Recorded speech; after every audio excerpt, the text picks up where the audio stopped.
எதிர்க்கட்சி தலைவர் உதயநிதி ஸ்டாலின் கைது செய்யப்பட்டிருக்கக்கூடிய ஒரு நிலையில் அவர் மீது 9 பிரிவுகளில் வழக்கானது பதிவு செய்யப்பட்டிருக்கிறது. இதனையொட்டி தமிழகத்தில் தமிழக வெற்றிக் கழகத்தினரும் திமுகவினரும் மாறி மாறி போராட்டங்களை முன்னெடுத்திருக்கிறார்கள். அந்த காட்சிகளை நாம் திரையில் பார்த்து வருகிறோம்.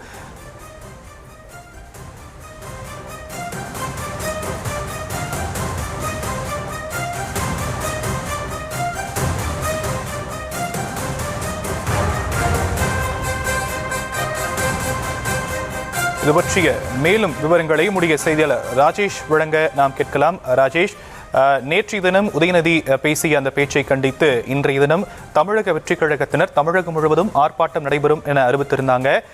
அது ஒருபுறம் அப்படின்னா, இப்போ உதயநிதி ஸ்டாலின் கைது செய்யப்பட்டிருக்கிறாரு. இதனை எதிர்த்து திமுகவினர் போராட்டங்களை முன்னெடுத்திருக்கிறாங்க. தமிழக வெற்றிக் கழகத்தினர் உதயநிதியுடைய கைதை கொண்டாடி வரக்கூடியதையும் நான் திரையில பார்த்துக்கிட்டு இருக்கிறோம். தமிழகம் முழுக்க தமிழக வெற்றிக் கழகத்தினரும் திமுகவினரும் பல்வேறு இடங்கள்ல போராட்டங்களை முன்னெடுத்திருக்கிறாங்க. ராஜேஷ், நிச்சயமா சாம், நீங்க சொன்ன மாதிரி 2 கட்சி சார்ந்தவர்களும் தமிழ்நாடு முழுவதும் போராட்டங்களிலும் ஆர்ப்பாட்டங்களிலும் ஈடுபட்டுக் கொண்டிருக்கிறார்கள். தமிழக வெற்றி கழகத்தை பொறுத்தவரையிலே தஞ்சை, மதுரை, திருச்சி, சென்னை, காஞ்சிபுரம் என்று பல்வேறு இடங்களில் அவர்கள் கண்டன முழக்கங்களை எழுப்பி உதயநிதி ஸ்டாலின் கைது செய்யப்பட வேண்டும், அவரது கைது அவர் மீதான சட்ட நடவடிக்கை என்பது பெண்களுக்கு எதிரான குற்றங்களில், பெண்களுக்கு எதிரான ஆபாச பேச்சுகளில் இனி யாரும் பேசக்கூடாது, அரசியல்வாதிகளுக்கு ஒரு பாடமாக இருக்க வேண்டும் என்று அவர்கள் அந்த கோஷங்களை முன்வைக்கிறார்கள். ஆனால் மறுபுறம் திமுகவினர் சேலம் உட்பட பல இடங்களில் கண்டன ஆர்ப்பாட்டங்களை நடத்த தொடங்கி இருக்கின்றார்கள். பல இடங்களில் நெடுஞ்சாலைகளில் இறங்கி சாலை மறியல் போராட்டங்களிலும் அவர்கள் ஈடுபடுகிறார்கள். திமுக கொடிகளை கையில் ஏந்தியபடி கண்டன முழக்கங்களை அவர்கள் எழுப்பிக் கொண்டிருக்கிறார்கள். ஆண்கள், பெண்கள், இளைஞர்கள் என்று பலரும் பல்வேறு அணிகளில் இருக்கக்கூடியவர்கள், தகவல் தொழில்நுட்ப அணி, இளைஞர் அணி உள்ளிட்ட பல அணிகளில் இருக்கக்கூடியவர்கள் சாலைக்கு திறந்து வந்து விட்டார்கள். பொது போக்குவரத்தை நிறுத்தி எங்களது தலைவர் மீதான அந்த கைது நடவடிக்கைக்கு நாங்கள் கடுமையான கண்டனத்தை தெரிவிக்கின்றோம், எங்களுடைய இளைஞரணி தலைவரை நீங்கள் கைது செய்யக்கூடாது, உதயநிதி ஸ்டாலின் எதிர்க்கட்சி தலைவராக செயல்பட்டுக் கொண்டிருக்கக்கூடியவர், நாளைய தினம் பட்ஜெட் இருக்கின்றது, நீங்கள் அரசியல் பழிவாங்கும் நடவடிக்கையாக அவரை கைது செய்திருக்கிறீர்கள், இதை எங்களால் ஏற்றுக்கொள்ளவே முடியாது என்று சொல்லி அவர்கள் கண்டன ஆர்ப்பாட்டத்திலே ஈடுபடுகிறார்கள். இது திட்டமிட்ட அரசியல் பழிவாங்கும் நடவடிக்கை. அவரை நீங்கள் சட்டப்படி சந்திக்க விரும்பினால் நீதிமன்றத்திலே வந்து சந்திக்கலாம், இப்படி கைது செய்து அழைத்து செல்வது என்பது ஒரு அராஜக போக்கு என்று திமுக. ராஜேஷ், தமிழகம் முழுவதும் திமுகவினரும் தமிழக வெற்றிக் கழகத்தினரும் மாறி மாறி போராட்டங்களை முன்னெடுத்து வராங்க. நாம திரையில பார்க்கிறோம், தமிழக வெற்றிக் கழகத்துடைய கட்சி கொடியை பிடுங்கி எறிந்து திமுகவினர் போராட்டங்களை ஈடுபட்டிருக்கிறாங்க. அந்த காட்சிகளையும் பார்க்கிறோம் ராஜேஷ். நம்ம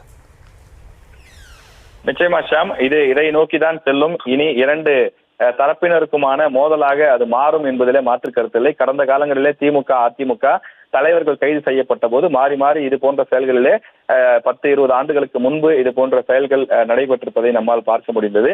அதுபோன்று தற்போது திமுகவினரும் தாவேகாவினரும் மோதிக்கொள்ளக்கூடிய காட்சியை பார்க்க முடிகிறது. காரணம், இது 2 கட்சி தொண்டர்களுக்குமான ஒரு சுயமரியாதை பிரச்சனையாக தற்போது மாறுகின்றது. திமுக தொண்டர்களுக்கு தங்களுடைய கட்சியினுடைய முகங்களில் முக்கிய நபராக ஒருவராக இருக்கக்கூடிய எதிர்க்கட்சி தலைவரை உதயநிதி ஸ்டாலின் அவர்களை கைது செய்திருக்கிறார்கள். இது அரசியல் பழிவாங்கும் நடவடிக்கை. எனவே இதற்கு எங்களால் பார்த்து கொண்டு சும்மா இருக்க முடியாது, எங்களுடைய கடுமையான எதிர்ப்பை பதிவு செய்கிறோம், இது அராஜகம் என்று திமுகவினர் குறிப்பிடுகிறார்கள். தாவேகாவை பொறுத்தவரையிலே நாங்கள் சட்ட ரீதியாகத்தான் செயல்பட காவல்துறைக்கு கோரிக்கை விடுத்திருக்கின்றோம். எதிர்க்கட்சி தலைவருடைய பேச்சு என்பது ஆபாசமானது, நாங்கள் சட்டப்படி அவர் மீது புகார் கொடுத்திருக்கிறோம், காவல்துறை தங்கள் கடமையை செய்திருக்கிறார்கள் என்று குறிப்பிடுகிறார்கள். மறுபுறம் திமுகவினர் தாவேகாவினருடைய அந்த கொடிகளை எல்லாம் எடுத்து அப்புறப்படுத்தக்கூடிய, அவற்றை அகற்றக்கூடிய அந்த காட்சியை பார்க்க முடிகின்றது. அவர்கள் தாவேகாவுடைய கொடியை சேதப்படுத்தி தூக்கி எறியக்கூடிய அந்த காட்சியை பார்க்க முடிகின்றது. மற்றொரு புறம் திமுகவினுடைய அந்த கொடிகளை கையில் வைத்துக் கொண்டு அவர்கள் கண்டன முழக்கங்களையும் கோஷங்களையும் எழுப்பிக் கொண்டிருக்கிறார்கள்.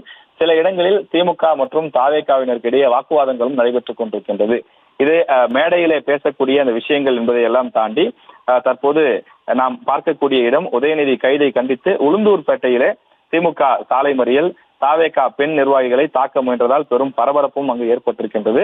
கள்ளக்குறிச்சி மாவட்டம் உளுந்தூர்பேட்டை பேருந்து நிலையம் அருகிலே எதிர்க்கட்சி தலைவர் உதயநிதி ஸ்டாலின் அவர்களை கைது செய்ததை கண்டித்து திமுக எம்எல்ஏ வசந்தவேல் தலைமையிலே 500க்கும் மேற்பட்ட திமுகவினர் திரண்டு சாலை மறியல் போராட்டத்திலே ஈடுபட்டிருக்கிறார்கள். உதயநிதியை கைது செய்யக்கூடாது எனவும் கைது நடவடிக்கையை கைவிட வேண்டும் எனவும் கூறி தமிழக அரசை கண்டித்து கோஷம் எழுப்பி சாலை மறியல் போராட்டத்திலே அவர்கள் ஈடுபட்டார்கள். தொடர்ந்து சாலை மறியலில் ஈடுபட்டவர்களிடம் போலீசார் பேச்சுவார்த்தை நடத்தி கலைந்து செல்ல அவர்கள் பேச்சுவார்த்தை நடத்தினார்கள். ஆனாலும் திமுகவினர் கேட்காத காரணத்தால் அவர்களை கைது செய்யக்கூடிய உத்தரவிட்டார்கள். உடனே பேருந்துகளை அழைத்து வந்து சாலை மறியலில் ஈடுபட்டவர்களை குண்டுக்கட்டாக தூக்கி கைது செய்வதற்கான முயற்சியிலே ஈடுபட்டார்கள். அதே சமயம் உளுந்தூர்பேட்டை வட்டாட்சியர் அலுவலகம் முன்பு தமிழக வெற்றி கழக பெண்கள் அமைப்பு சார்பில் உதயநிதியை கண்டித்து கண்டன ஆர்ப்பாட்டம் நடைபெற்றது. இதில் கலந்து கொள்வதற்காக நூற்றுக்கணக்கான தாவேகா பெண்கள் நிர்வாகிகள் சாலை ஓரமாக வந்து கொண்டிருந்தார்கள். இதனை அறிந்த சாலை மறியலில் ஈடுபட்ட திமுகவினர் அந்த தமிழக வெற்றி கழக பெண் நிர்வாகிகளை தாக்க முயன்றிருக்கிறார்கள். இதனால் அவர்கள் பயந்து ஓடி அருகில் இருக்கக்கூடிய கட்டடங்களிலே புகுந்து கொண்டனர். இந்த சம்பவத்தால் அந்த பகுதி ஒரு போர்க்களம் போல காட்சியளித்தது. அங்க இருக்கக்கூடிய தாவேகா கொடிகளை எல்லாம் அவர்கள் நாசப்படுத்தக்கூடிய கிழித்து தூக்கி எறியக்கூடிய அந்த காட்சிகளையும் பார்க்க முடிந்தது. பாதுகாப்பு பணியிலே இருந்த இந்த உளுந்தூர்பேட்டை காவல் கண்காணிப்பாளர் அசோகன் தலைமையிலான போலீசார் திமுகவினரை தடுத்து அவர்களை வாகனத்திலே ஏற்றி அழைத்து சென்றனர். அதன் பின்னர் தான் தாவேகா பெண் நிர்வாகிகள் அங்கிருந்து வெளியிலே வந்தனர். காவல்துறையினர் அந்த தாவேகா பெண் நிர்வாகிகளை பத்திரமாக அனுப்பி வைத்திருக்கிறார்கள்.